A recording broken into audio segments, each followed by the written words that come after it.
Bonjour, je m'appelle Christopher Morgan. J'ai 28 ans, j'habite dans un petit appartement à Cleveland, Ohio, où chaque matin je me réveille à l'odeur du bois brûlé de la scierie voisine. Ma vie n'a rien de spécial. Pas de grande maison, pas de voiture de luxe, pas de voyage glamour que les gens aiment afficher sur les réseaux sociaux. Je suis juste un travailleur ordinaire, passant mes journées à charger et décharger des marchandises, rentrant le soir au grincement de mon ventilateur de plafond, me demandant si j'ai bien vécu ma vie. Mais si vous me demandez ce qui a façonné la personne que je suis aujourd'hui, je vous raconterai l'histoire de ma famille et les sacrifices que j'ai faits. Des sacrifices qui me font parfois me demander s'ils en valaient la peine. J'ai grandi dans une petite ville de l'Ohio, le genre d'endroit où tout le monde se connaît si bien que vous ne pourriez pas cacher un rhume si vous le vouliez. Ma famille était pauvre, si pauvre que la pauvreté ressemblait à une compagne constante, toujours à nos côtés. Mon père, Bruce, était peintre, rentrant chaque jour avec des taches de peinture sur ses vêtements et des mains aussi rugueuses que l'écorce d'un arbre. Ma mère, Gloria, travaillait dans une boulangerie de la ville, portant toujours l'odeur de la farine et de la vanille, mais ne gagnant jamais assez pour acheter un gâteau décent pour la famille. Nous vivions dans une vieille maison en bois avec un toit qui fuyait pendant la pluie et un hiver si froid qu'il vous glaçait jusqu'aux os. Mais malgré les difficultés, notre maison était toujours remplie de rire. Papa racontait des blagues idiotes, maman chantait des chansons folkloriques à tue-tête, et mon frère cadet Kevin s'accrochait toujours à moi, me suppliant de jouer à des jeux de combat imaginaires. Mon enfance n'a pas été remplie de jouets coûteux ou de sorties chics, mais j'avais ma famille, et pour moi, c'était suffisant. Je me souviens des soirées passées autour de la table du dîner, partageant une assiette de purée de pommes de terre et quelques morceaux de poulet en promotion que maman avait acheté au marché. Kevin, un enfant intelligent avec des yeux pétillants, parlait de ses rêves de devenir ingénieur et de construire des gratte-ciel. Je me contentais de sourire, de lui caresser les cheveux et de dire « Continue d'étudier dur et je m'occuperai de toi ». À l'époque, je ne réalisais pas que cette promesse deviendrait un fardeau que je porterais pendant des années. Quand j'avais 17 ans, tout a changé. Papa a eu un accident du travail, tombant d'un échafaudage, se cassant la jambe, et perdant son emploi. Les factures d'hôpital sont arrivées comme une condamnation à mort, et la banque ne cessait de nous presser concernant le prêt immobilier.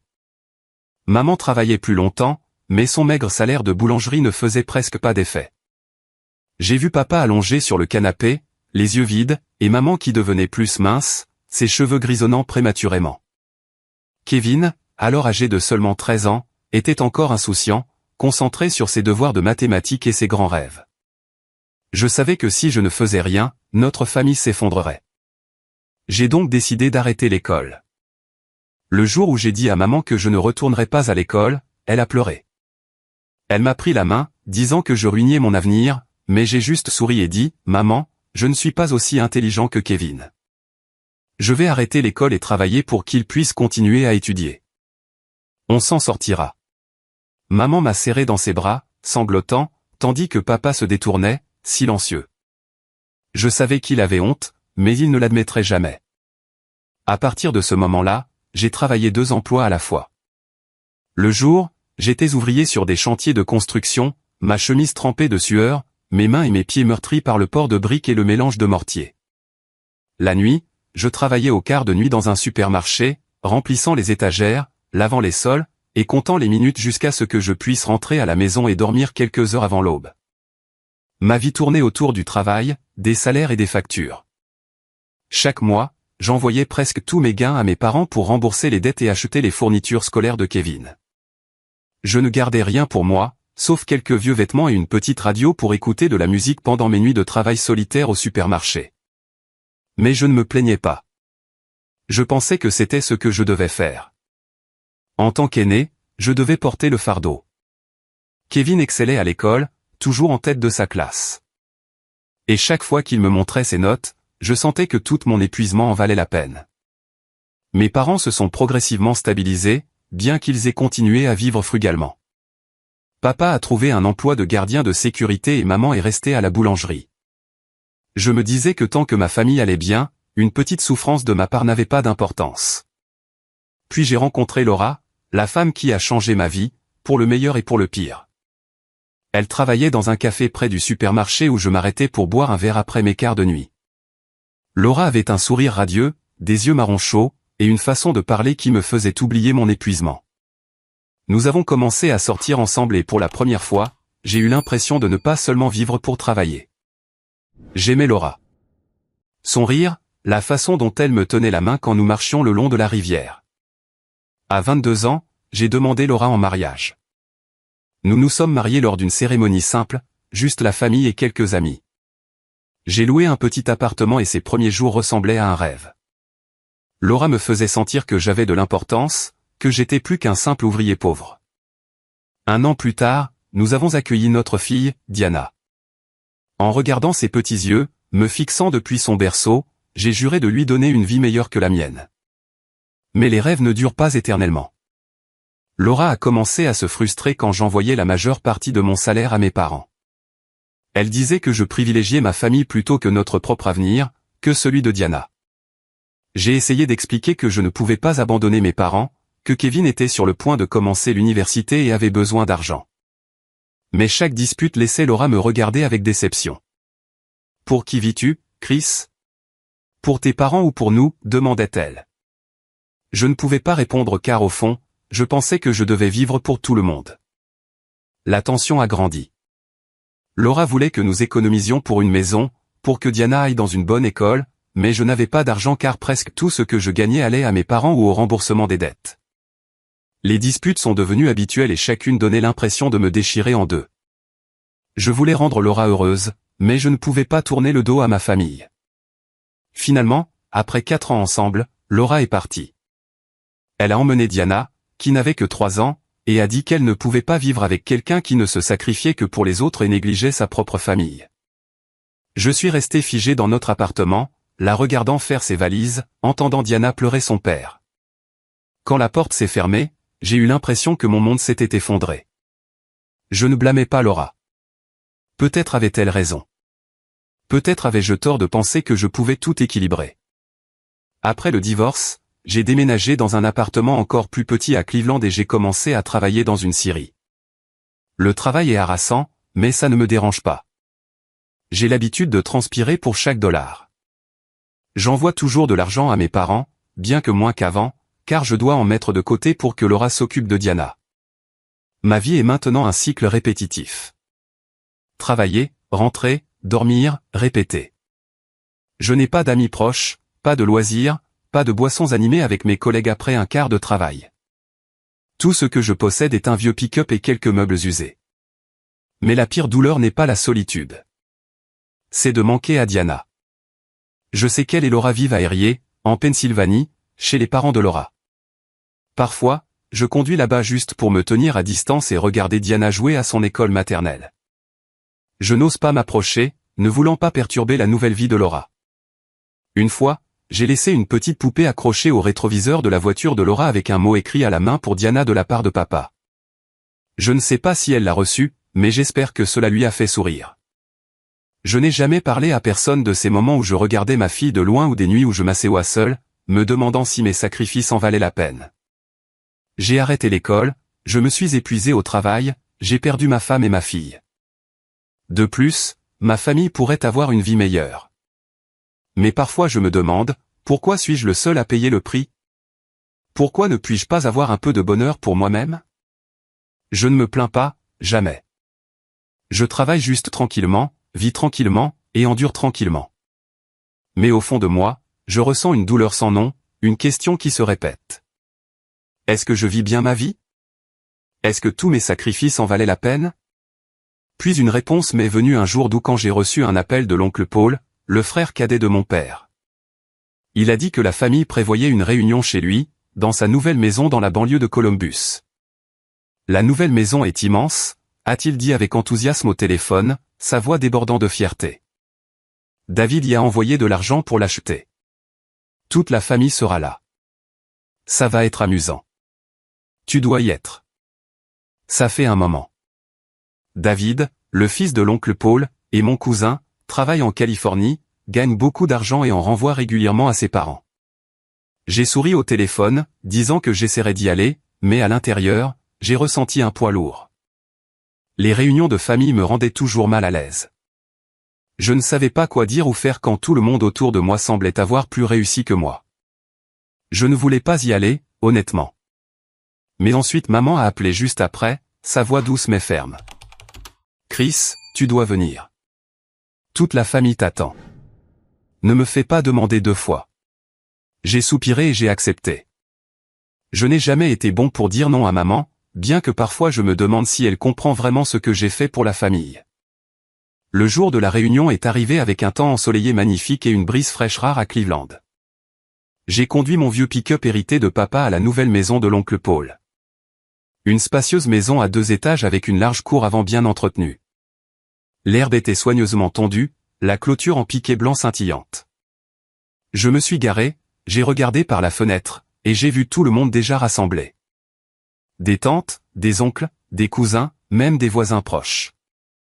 Des rires emplissaient l'air, et l'odeur de la viande grillée s'échappait de l'arrière-cour. J'ai pris une profonde inspiration, essayant de secouer ce sentiment d'être déplacé, et je suis entré. À l'intérieur, l'atmosphère était encore plus animée que je ne l'avais prévu. Tante Marie, la cousine de papa, partageait des histoires sur son récent voyage en Europe. L'oncle Paul se vantait de sa nouvelle maison, mentionnant constamment David, le héros de la famille. Ce gamin est super occupé, mais il gagne beaucoup d'argent, a-t-il dit, tenant une bière, les yeux brillants. Grâce à lui, j'ai eu cette maison. Tout le monde hochait la tête, murmurant d'admiration, tandis que je me contentais de sourire, assis tranquillement dans un coin de la table du dîner, tenant une assiette d'ailes de poulet grillé. Kevin, mon frère cadet, était là aussi. Il a 24 ans maintenant, diplômé d'université travaillant dans un bureau dans une compagnie d'assurance au centre-ville de Columbus. En le voyant dans une chemise habillée impeccable, les cheveux soigneusement coiffés, je ne pouvais m'empêcher de me sentir fier. Kevin était la preuve que mes années de travail acharné, d'abandon scolaire pour lui donner une chance, avaient porté leurs fruits.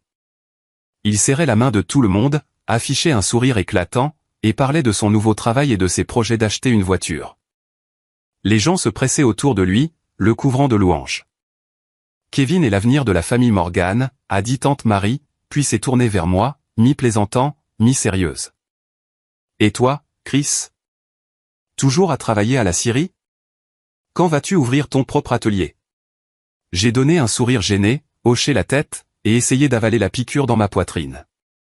Je ne blâmais pas tante Marie. Pour tout le monde, j'étais juste Chris, le travailleur sans éclat. Pas de diplôme, pas de belle maison, pas d'histoire de succès à partager. Mais je ne m'attendais pas à ce qu'ils comprennent. Je voulais juste m'asseoir là, manger un repas de famille, et retourner à ma vie. Mais la réunion ne m'a pas laissé partir si facilement. Au fur et à mesure que le repas touchait à sa fin et que l'alcool faisait effet, l'humeur a changé. Papa, éméché et assis en face de moi, a soudainement pris la parole plus fort que nécessaire. Et Chris, comment te sens-tu d'être le seul de la famille à n'avoir rien accompli? Pas de travail décent, pas d'avenir. Il a ri comme s'il s'agissait d'une blague inoffensive, et quelques personnes à table ont gloussé comme si tout cela était pour le plaisir. Mon visage a brûlé, mais j'ai essayé de rester calme. J'ai baissé les yeux sur mon assiette, me mordant la lèvre, me disant qu'il était juste ivre, qu'il ne le pensait pas. Mais il n'a pas arrêté. Regarde Kevin, a-t-il poursuivi, en pointant mon frère.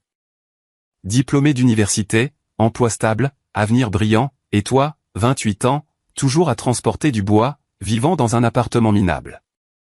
Tu vas vivre comme ça pour toujours? Les rires autour de la table se sont estompés. Quelques regards curieux ont fusé vers moi, mais personne n'a rien dit. Kevin a baissé la tête, semblant mal à l'aise, mais il n'a rien dit non plus. J'ai serré ma fourchette, essayant de garder ma voix stable. J'essaie, papa. Mais il a fait comme s'il ne m'entendait pas et a continué. Essayez? Essayez quoi? Regarde David. Regarde Kevin. Tout le monde dans cette famille avance sauf toi. Tu es juste immobile. Tu embarrasses ta mère et moi. Ces mots étaient comme un couteau. Ma poitrine s'est alourdie, comme si quelqu'un appuyait dessus. Je voulais me lever, crier que j'avais tout sacrifié pour cette famille, que j'avais arrêté l'école, travaillé 2 emplois, remboursé leurs dettes, et financé les études de Kevin. Mais je ne pouvais pas le dire. Je suis resté là, le visage figé, avalant la colère et la douleur qui montaient dans ma gorge. Maman, assise à côté de papa, ne m'a pas défendu. Au lieu de cela, elle a ajouté, sa voix douce mais tranchante. Chris, nous savons que tu essaies, mais tu ne peux pas continuer à vivre comme ça pour toujours. David a acheté cette maison pour Paul. J'aimerais juste que tu puisses être la moitié aussi prospère que lui, et je serais satisfaite. Je l'ai regardé, espérant y trouver de la chaleur, une reconnaissance de ce que j'avais fait. Mais ses yeux ne contenaient que de la déception, comme si j'étais une tache sur la famille.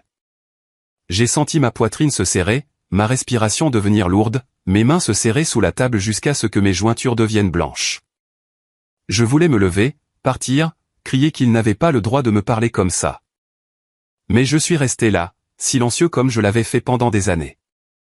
Les rires et les bavardages autour de la table ont repris, comme si les mots qui venaient d'être prononcés n'étaient rien de plus qu'une blague inoffensive.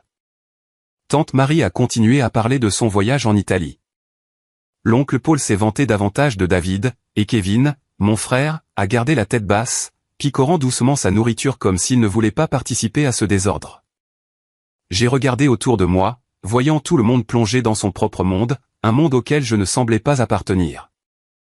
J'étais invisible, celui qui avait sacrifié toute sa vie pour qu'il puisse être assis là à rire sans que l'un d'eux ne le remarque. Puis papa, toujours éméché, a parlé à nouveau. Il m'a pointé du doigt, sa voix assez forte pour faire taire la pièce. Chris, écoute-moi. Tu ne peux pas continuer à vivre comme un raté pour toujours. Pas de maison, pas de voiture, même pas un travail décent. Tu es vraiment la honte de la famille Morgan. Il a souligné le dernier mot comme s'il voulait que le monde entier sache que j'étais une déception. À cet instant, quelque chose en moi s'est brisé. J'ai senti un feu s'allumer, brûlant toute la patience que j'avais gardée pendant des années. Je me suis levé brusquement, la chaise en bois crissant bruyamment. Tous les regards se sont tournés vers moi, mais je m'en fichais maintenant. J'étais resté silencieux trop longtemps, avalé trop de douleur. Il était temps de parler. Papa, maman, tout le monde, ai-je commencé, ma voix tremblant, non pas de peur, mais de la colère et de la douleur montant comme une vague déferlante. Vous pensez que je suis un raté? Vous pensez que je n'ai rien fait? Laissez-moi vous dire ce que j'ai fait. J'ai pris une profonde inspiration, essayant de garder ma voix stable. J'ai arrêté l'école à 17 ans. Pas parce que je ne voulais pas étudier, mais parce que je devais travailler pour que vous ne perdiez pas la maison, pour que Kevin puisse continuer à aller à l'école. J'ai travaillé 2 emplois à la fois. Construction le jour, remplissage d'étagères au supermarché la nuit. Pour rembourser vos dettes, pour couvrir les frais de scolarité de Kevin, pour aider papa avec les factures médicales quand il est tombé de cet échafaudage. La pièce est devenue mortellement silencieuse. Tante Marie a arrêté de mâcher. L'oncle Paul a posé sa bière et Kevin a levé les yeux écarquillés. J'ai regardé papa, qui était assis là, le visage rougi par l'alcool, mais ses yeux commençaient à vaciller. C'est tout ça que j'ai fait, ai-je poursuivi, ma voix plus stable maintenant. Et je n'ai rien gardé pour moi. Pas de maison, pas de voiture, même pas un jour de congé. J'ai travaillé jusqu'à l'épuisement, jusqu'à ce que mes mains et mes pieds saignent, juste pour que cette famille ait une vie meilleure. Et maintenant vous m'appelez un raté. Dites que je suis une honte. Je me suis tourné vers maman, qui regardait par terre, ses mains agrippant le bord de la table. Maman, tu sais que j'ai sacrifié ma propre famille. Laura m'a quitté, a emmené Diana, ma fille, parce que j'ai donné tout mon argent, mon temps et mon énergie pour prendre soin de toi et de papa, pour soutenir Kevin. J'ai perdu ma femme, ma fille, parce que je pensais que je devais faire passer cette famille avant tout. Et maintenant tu dis que tu souhaites que je sois la moitié aussi prospère que David. Tu sais que David n'a pas eu à arrêter l'école, n'a pas eu à travailler 2 emplois, n'a pas eu à sacrifier toute sa vie comme moi. Ma voix a résonné, pas fort, mais chaque mot frappait comme un marteau dans le silence. J'ai senti des larmes chaudes me piquer les yeux, mais je ne les ai pas essuyées. Je voulais qu'il voie, qu'il sache à quel point j'avais souffert. Je ne me suis jamais plaint, ai-je dit, ma voix. Je n'ai jamais rien demandé. Je voulais juste que cette famille aille bien. Mais maintenant je comprends. Peut-être que tout ce que j'ai fait ne signifie rien pour vous. Tante Marie m'a regardé, la bouche légèrement ouverte comme si elle n'arrivait pas à croire ce que j'avais dit. L'oncle Paul a secoué la tête, marmonnant quelque chose à sa femme. Kevin m'a regardé, les yeux rouges, mais il n'a rien dit. Maman a levé la tête, les yeux brillants comme si elle voulait dire quelque chose, mais ensuite elle a détourné le regard, m'évitant. « Chris, ne parle pas comme ça », a-t-elle finalement dit, sa voix faible. « Tu es l'aîné. C'est ta responsabilité. Tout le monde doit se sacrifier pour la famille. » Ces mots m'ont frappé comme un coup de poing dans la poitrine. La responsabilité ? J'ai vécu toute ma vie pour cette responsabilité. Et maintenant elle parle comme si ce n'était rien de spécial, comme si je n'avais fait que ce qui était attendu. J'ai laissé échapper un rire amer, dénué de toute joie. La responsabilité ? Ai-je répété. Alors quelle est ta responsabilité envers moi ? Rester assise ici devant tout le monde et m'appeler un raté ? Ne jamais demander ce que j'ai traversé ? Papa, comme si sa fierté avait été blessée, a tapé sur la table et s'est levé. Tu oses parler à tes parents comme ça, a-t-il rugi, sa voix tonnant comme le tonnerre. Espèce de gamin ingrat et irrespectueux. Je t'ai élevé, nourri, envoyé à l'école, et maintenant tu te tiens là à nous critiquer. Dégage d'ici maintenant. Je suis resté là, regardant l'homme que j'avais autrefois respecté, l'homme pour qui j'avais tout sacrifié pour l'aider à traverser les moments difficiles. Je voulais en dire plus, hurler toutes les frustrations enfermées à l'intérieur, mais je savais que c'était inutile. Il ne comprenait pas, et peut-être ne comprendrait-il jamais. Je me suis retourné et j'ai quitté la pièce, sans regarder en arrière. La voix de papa résonnait encore derrière moi, mais je ne pouvais pas distinguer les mots. Tout ce que je pouvais entendre était mon cœur battant et une petite voix dans ma tête. Assez, Chris. Assez. Je suis sorti dans le jardin, respirant l'air frais du soir. Des pas ont suivi, et quand je me suis retourné, j'ai vu Kevin me courir après. Chris, a-t-il appelé, la voix étranglée. Ne pars pas. C'est juste un malentendu. Papa et maman, Il s'est arrêté comme s'il ne trouvait pas les mots. J'ai regardé Kevin, le frère pour lequel j'avais sacrifié ma jeunesse afin qu'il ait la vie qu'il a aujourd'hui. Je voulais être en colère, lui reprocher de rester silencieux quand nos parents m'insultaient. Mais en regardant dans ses yeux rouges et larmoyants, je n'ai vu que le petit garçon qui s'accrochait à moi, le suppliant de jouer à des jeux de combat imaginaires. Ça va, Kevin, ai-je dit, ma voix plus calme que je ne l'avais prévu. J'ai juste besoin de temps. Je suis monté dans mon camion, j'ai démarré le moteur, et je suis parti. La maison de l'oncle Paul s'est estompée dans le rétroviseur, emportant avec elle les rires, les moqueries, et les sacrifices qui, je pensais, m'auraient valu le respect. Je ne savais pas où aller ni quoi faire, seulement que je ne pouvais pas rester là une seconde de plus. J'ai conduit sans but, fixant la route devant moi, tandis que mon esprit rejouait les accusations et les taquineries de mes parents. Un vide glacial s'est installé dans ma poitrine, apportant avec lui un sentiment d'impuissance étouffant. J'avais dit la vérité, déversé tout ce que j'avais gardé à l'intérieur pendant des années, mais cela n'avait rien changé. Mes parents pensaient toujours que j'étais ingrat. Mes proches me voyaient toujours comme un raté. Et j'étais toujours juste Chris, le travailleur, vivant dans un appartement délabré avec rien d'autre qu'un cœur plein de cicatrices.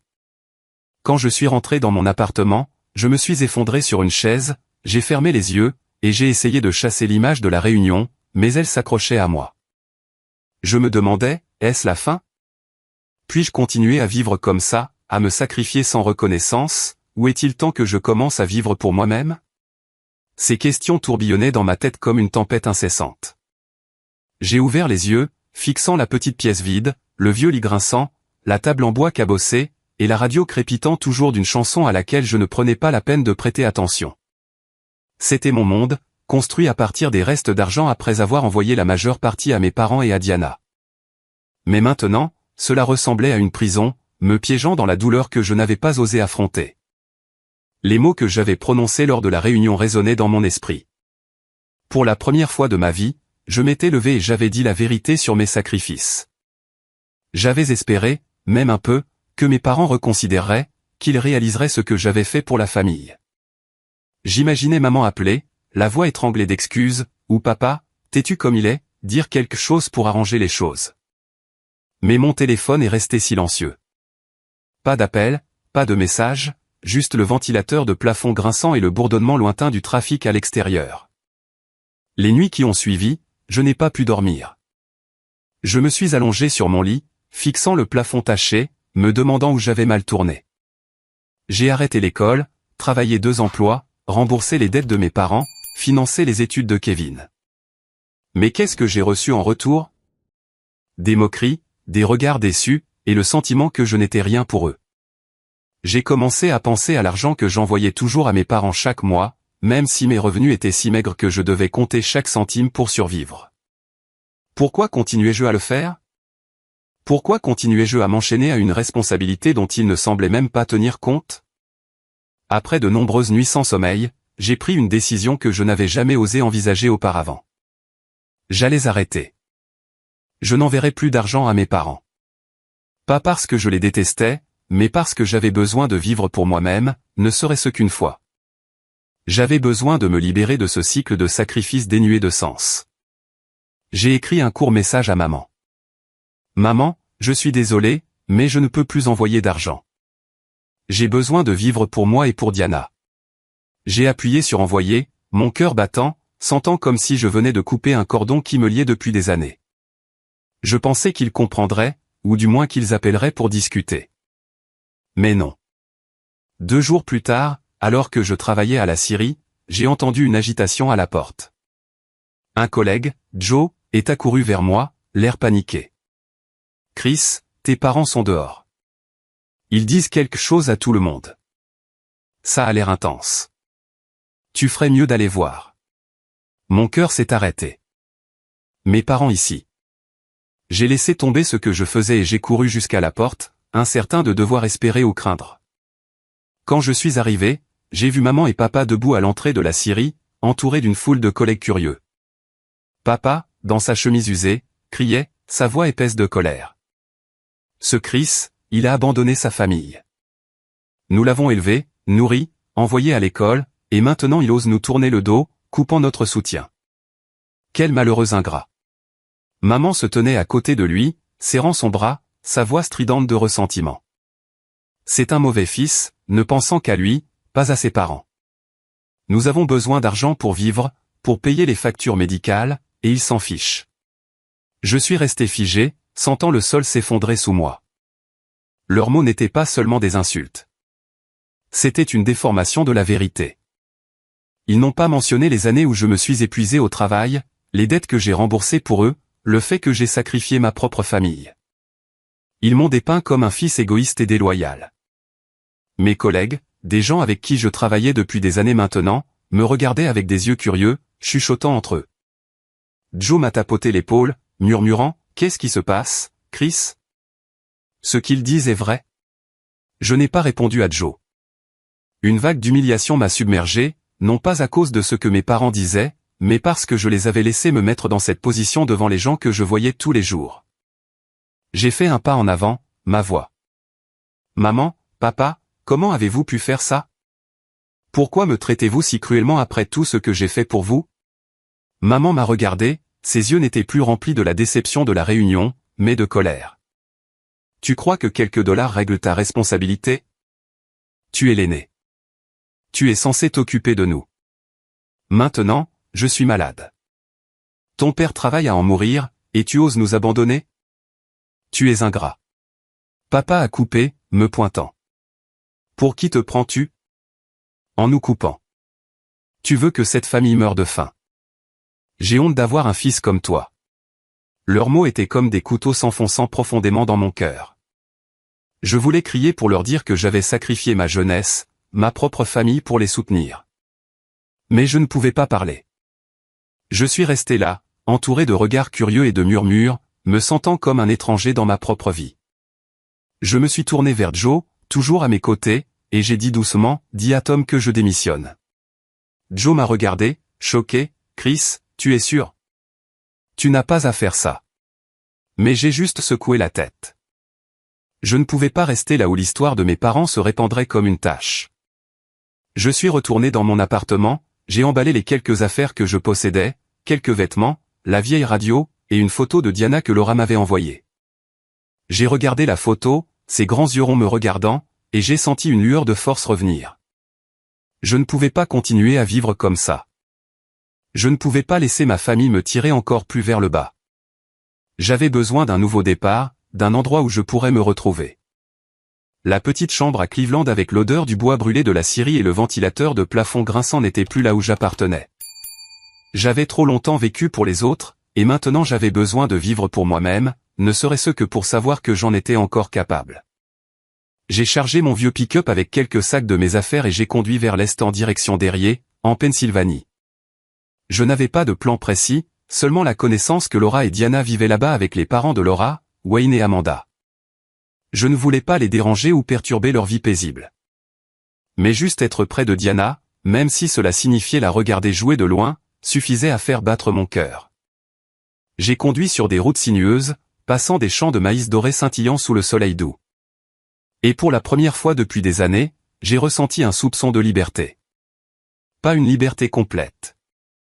Les cicatrices de la réunion et les mots de mes parents persistaient, mais une petite étincelle suffisait à me faire croire que je pouvais recommencer. Quand je suis arrivé à Erie, j'ai trouvé une petite chambre près du front de mer dans un quartier populaire avec de basses maisons en bois et des érables d'un rouge vif. La chambre n'avait rien de spécial.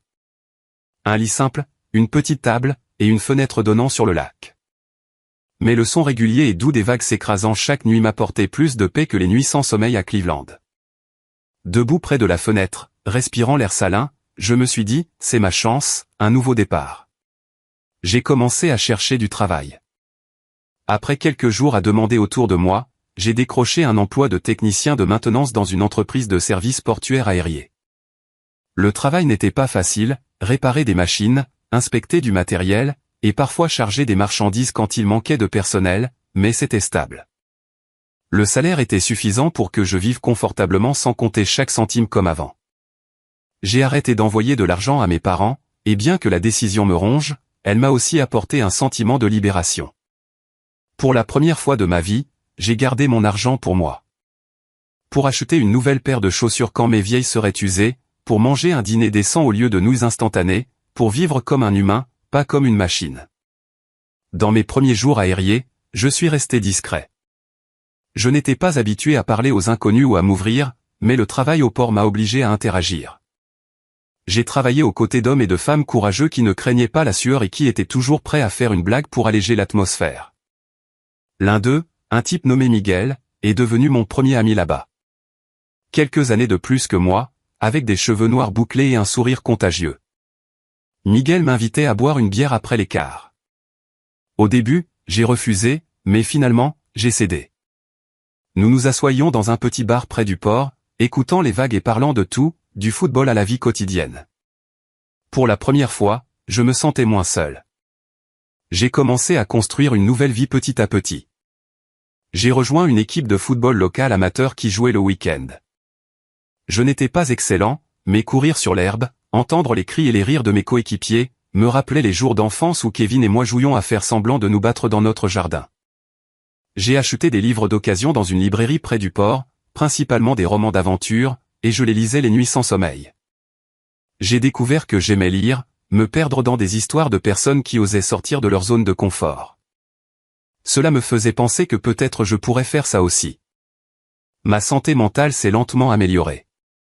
Sans la pression d'envoyer de l'argent à la maison, sans les appels de reproches de maman, sans les nuits à me torturer en me demandant si je vivais bien, j'ai commencé à trouver de la joie dans les petites choses. Un matin ensoleillé, une tasse de café chaud, ou le rire de Miguel alors qu'il racontait des histoires sur son fils. Mais au fond, Diana me manquait toujours. Je savais qu'elle était à Erie, à quelques kilomètres seulement, mais je n'osais pas m'approcher. J'avais peur de déranger Laura, de perturber leur vie. Parfois, je passais devant l'école maternelle de Diana, la regardant de loin jouer, ses cheveux attachés en queue de cheval, son sourire aussi brillant que le soleil. Chaque fois, je ressentais à la fois de la joie et du chagrin. Puis un jour, j'ai reçu un SMS de Laura. C'était bref. Chris, je sais que tu es à Erie. Si tu veux voir Diana, fais-le-moi savoir. Mon cœur s'est emballé en le lisant. Je ne savais pas comment elle avait découvert. Peut-être par une connaissance commune ou peut-être qu'elle m'avait vu près de l'école maternelle.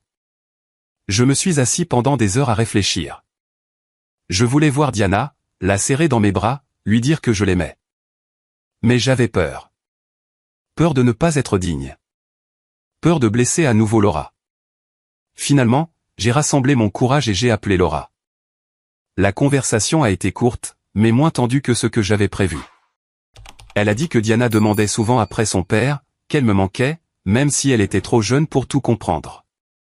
Laura a suggéré que je vienne chez ses parents ce week-end-là pour voir Diana dans un cadre amical. J'ai accepté, bien que j'étais toujours nerveux.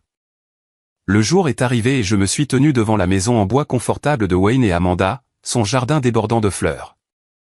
Je portais ma chemise la plus propre, tenant une poupée que j'avais achetée pour Diana. Quand Laura a ouvert la porte, elle ressemblait beaucoup à la même, avec ses yeux marron chaud, bien que maintenant avec de légères rides au coin. « Entre, Chris », a-t-elle dit doucement. Je suis entré et j'ai vu Diana, maintenant âgée de 5 ans, jouer avec un jeu de puzzle. Elle a levé les yeux, m'a vu, et a éclaté d'un sourire radieux. « Papa », a-t-elle crié, courant pour me serrer dans ses bras. Je me suis agenouillé, la serrant fort, sentant comme si le monde s'était arrêté. L'odeur de ses cheveux, sa voix joyeuse, la façon dont elle s'accrochait à moi, cela me donnait envie de pleurer. J'ai passé l'après-midi à jouer avec Diana, à écouter ses récits de l'école, du chien de ses grands-parents, et des dessins qu'elle faisait. Laura s'est assise à proximité, ne disant pas grand-chose, mais j'ai senti qu'elle ne gardait plus la colère qu'elle avait autrefois. Wayne et Amanda m'ont traité gentiment, m'invitant à rester pour le dîner. C'était le premier repas de famille que j'avais eu depuis des années. Et bien que ce ne soit pas la famille dont j'avais autrefois rêvé, c'était suffisant pour réchauffer mon cœur. Dans les semaines qui ont suivi, j'ai commencé à voir Diana plus régulièrement. Laura a accepté que je lui rende visite le week-end, et lentement, nous avons commencé à parler davantage, non pas pour raviver notre relation, mais pour construire une relation saine dans l'intérêt de Diana. Laura m'a dit qu'elle s'était installée dans sa vie, travaillant dans une compagnie d'assurance et étudiant pour une certification. J'ai partagé mon travail au port, mes parties de soccer, et comment j'essayais de vivre pour moi-même. Elle a souri et a dit, « Tu as l'air différent, Chris. Plus léger. » Et elle avait raison. Je me sentais plus léger. Pas parce que j'avais oublié ce qui s'était passé avec ma famille, mais parce que j'apprenais à lâcher prise. Je pensais toujours à mes parents, à Kevin, mais je ne les laissais plus définir qui j'étais. J'ai trouvé la joie dans ma nouvelle vie, faisant du jogging le long du front de mer, lisant des livres, riant avec Miguel, et surtout, les moments avec Diana. Je n'étais plus le Chris qui endurait silencieusement. J'étais Chris, un père, un ami, un homme essayant de se redécouvrir. Mais je savais au fond de moi que je n'avais pas complètement lâché prise. Les cicatrices de la réunion, des paroles de mes parents, persistaient. Je me demandais si je pourrais jamais vraiment oublier ou si je porterais cette douleur pour toujours. Mais chaque fois que je voyais le sourire de Diana, chaque fois que j'entendais les vagues s'écraser contre le rivage, je me sentais plus proche d'une meilleure version de moi-même. Et cela, pour moi, suffisait. La vie aérienne n'était pas parfaite, mais elle était mienne. Une vie que j'avais choisie non pas par devoir ou par pression, mais parce que je voulais me redécouvrir. J'avais mon travail au port, de nouveaux amis comme Miguel, et des après-midi le week-end avec Diana. Ces choses me faisaient me sentir vivant, vraiment vivant, pour la première fois depuis des années. Puis Noël est arrivé. J'ai été invité à la maison de Wayne et Amanda pour le dîner avec Laura et Diana. C'était une soirée froide, mais chaude avec des lumières scintillantes et l'odeur de pain du sapin de Noël dans le salon. Diana, maintenant âgée de 5 ans, courait dans la maison avec un chapeau de Père Noël trop grand glissant sur sa tête, riant alors que je faisais semblant de la laisser m'attraper dans un jeu de poursuite. Laura était assise sur le canapé, nous regardant avec un sourire doux et significatif. Amanda s'affairait dans la cuisine à préparer une dinde rôtie tandis que Wayne racontait des histoires de ses jours en tant que marin, sa voix profonde et chaleureuse se mêlant à la douce musique de Noël. Pendant le dîner, alors que nous levions nos verres pour trinquer, mes pensées dérivaient vers mes parents. Malgré mes efforts pour enfouir leurs souvenirs, ils refaisaient surface. Je me suis souvenu des Noëls de mon enfance. Maman qui préparait des biscuits en pain d'épices. Papa, épuisé par le travail, parvenant toujours à faire un petit sapin de Noël avec des branches sèches. Ces souvenirs, bien que doux, étaient entachés par la douleur de leurs mots lors de la réunion. Le ronde public à la Syrie. Je me demandais ce qu'ils faisaient, s'ils pensaient jamais à moi, ou si j'étais vraiment devenu le fils ingrat à leurs yeux. J'ai essayé de repousser ces pensées, me concentrant sur Diana, sur son excitation alors qu'elle ouvrait ses cadeaux, un jeu de puzzle de ma part et une poupée de Laura. Mais à la fin du dîner et quand Diana s'est endormie sur le canapé, Laura m'a regardé comme si elle lisait dans mes pensées. « Tu penses à eux, n'est-ce pas ?» a-t-elle demandé doucement. J'ai hoché la tête, ne voulant pas mentir. Je ne sais pas, Laura. J'ai essayé de lâcher prise, mais ce sont toujours mes parents. Laura a hoché la tête, ses yeux pleins de compréhension. Je sais, mais tu ne peux pas les laisser te retenir. Tu as fait assez, Chris. Plus qu'assez. J'ai souri, reconnaissant de sa compréhension, mais mon cœur était un enchevêtrement d'émotions. Amour, colère, et un espoir naïf que les choses pourraient être différentes. Quelques jours plus tard, j'ai décidé de conduire jusqu'à Columbus pour rendre visite à l'oncle Paul et prendre des nouvelles de mes parents. Je ne voulais pas les contacter directement ou les affronter, mais j'avais besoin de savoir comment ils allaient. Je me suis dit que ce serait une courte visite juste pour me rassurer. Ensuite, je retournerai à Erie dans ma nouvelle vie. Quand je suis arrivé, l'oncle Paul était dans l'arrière-cour en train de réparer la clôture. Il a levé les yeux surpris et a souri. « Chris, ça fait longtemps qu'on ne s'est pas vu, gamin. » Il m'a tapé sur l'épaule, m'a tiré à l'intérieur, m'a servi une tasse de café, et a commencé à rattraper le temps perdu. Mais quand j'ai posé des questions sur mes parents, son ton est devenu sérieux. « Ils n'aillent pas très bien, Chris, » a-t-il dit, les yeux remplis d'inquiétude. « Ta mère est malade, elle a de la tension et des problèmes cardiaques. Le médecin lui a prescrit des médicaments, mais ils sont chers, et l'argent, eh bien, tu sais. » Il a fait une pause, a siroté son café, et a continué. « Ton père a pris du travail supplémentaire en conduisant un camion de livraison la nuit, même s'il n'est plus aussi fort qu'avant. Il me demande des prêts, mais je ne peux aider qu'à un certain point. » Je me suis assis en silence, sentant comme si quelqu'un me serrait le cœur. Maman malade. Papa travaillant la nuit. J'imaginais papa avec ses cheveux gris et ses mains tremblantes conduisant dans la nuit froide. J'imaginais maman qui chantait des chansons folkloriques à tue-tête dépendant maintenant de pilules coûteuses. Je ressentais à la fois de la pitié et de la colère. De la pitié parce qu'ils étaient mes parents. De la colère à cause de leurs insultes, de leur humiliation publique, de leur refus de jamais s'excuser. L'oncle Paul a continué, sa voix plus douce. Kevin est occupé. Il a une nouvelle petite amie, vit toujours au centre-ville de Columbus. Il ne leur rend pas souvent visite. Il envoie de l'argent parfois, mais pas régulièrement. Tes parents s'en plaignent beaucoup. J'ai écouté, un goût amer dans la bouche. Kevin, le frère pour lequel j'avais sacrifié ma jeunesse pour le mettre à l'université, était maintenant trop occupé pour s'occuper de nos parents. Je ne le blâmais pas.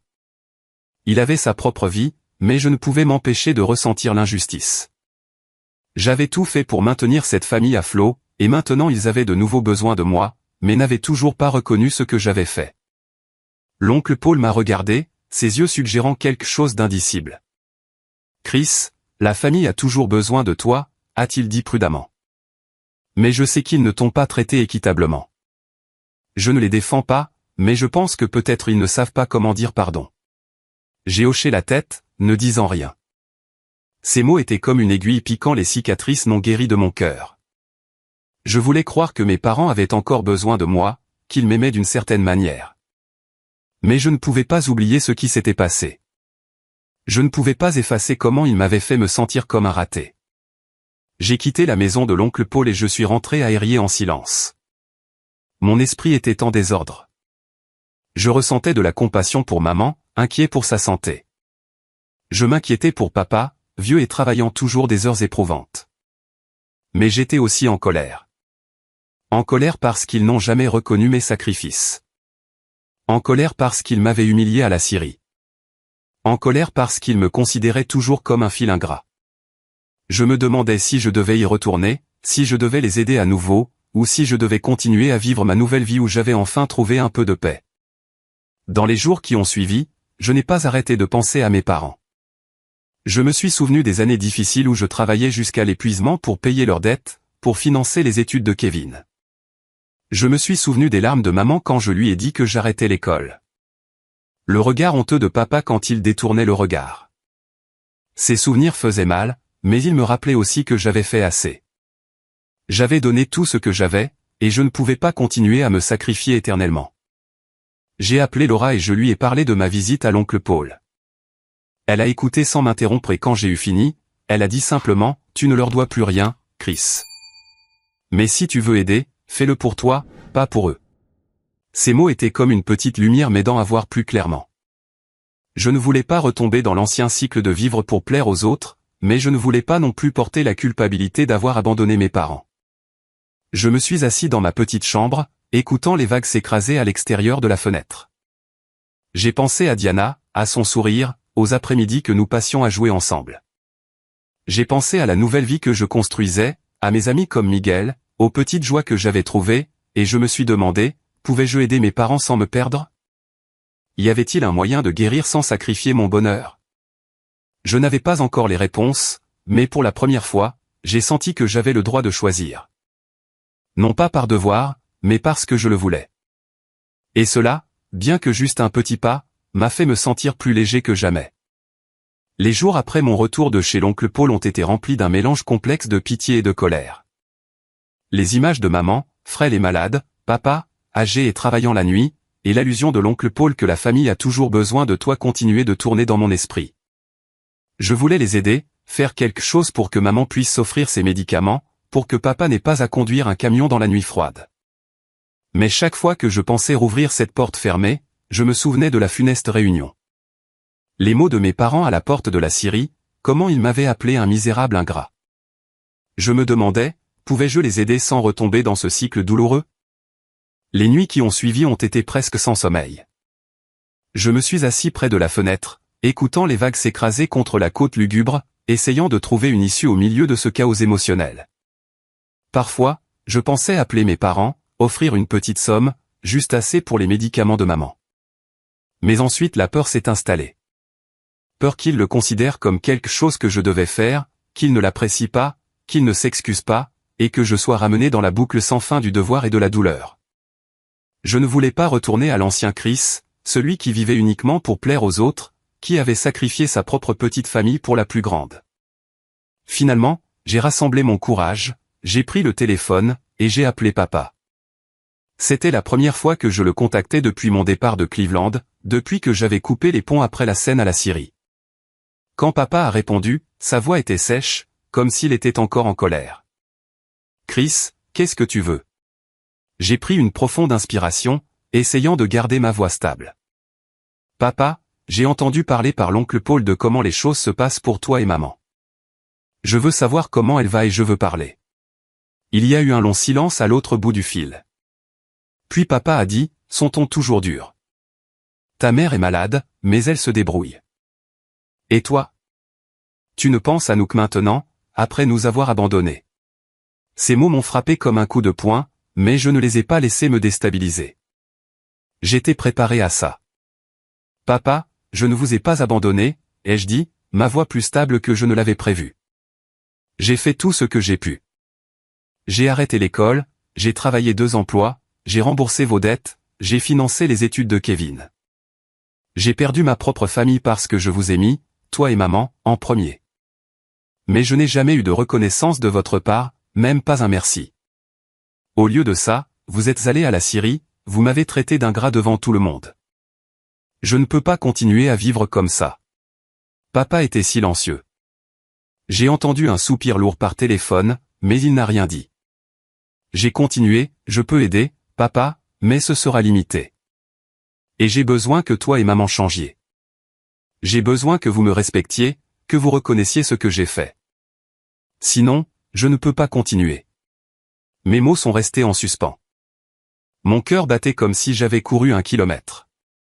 J'avais peur que papa ne crie à nouveau, il m'appelle ingrat. Mais il ne l'a pas fait. Il a seulement dit, sa voix plus basse. J'y réfléchirai. Puis il a raccroché sans un mot de plus. Je suis resté assis, tenant toujours le téléphone, sentant comme si un poids lourd s'était soulevé de ma poitrine. Je ne savais pas ce que papa ferait, s'il y réfléchirait vraiment ou s'il l'avait dit juste pour mettre fin à l'appel. Mais je savais que j'avais fait la bonne chose. Pour la première fois, j'avais fixé mes limites, non pas en tant que fils remplissant un devoir, mais en tant que personne qui voulait du respect. Dans les jours qui ont suivi, j'ai attendu. Je ne m'attendais pas à un miracle. Je ne m'attendais pas à ce que mes parents changent soudainement. Mais j'espérais, même un peu, qu'ils comprendraient. J'ai continué à travailler au port, à jouer au soccer avec Miguel et l'équipe amateur, et à passer du temps avec Diana. Chaque fois que je voyais son sourire, je sentais que j'avais eu raison de choisir de vivre pour moi-même, de fixer des limites, de me protéger. Mais je ne pouvais pas nier que je m'inquiétais toujours pour maman, que je pensais toujours à papa, et que j'espérais toujours qu'un jour ma famille pourrait guérir. Chaque nuit, je retournais dans ma petite chambre, écoutant les vagues et pensant à l'appel avec papa. Je me demandais s'il réfléchissait vraiment ou s'il avait juste dit ça pour me calmer.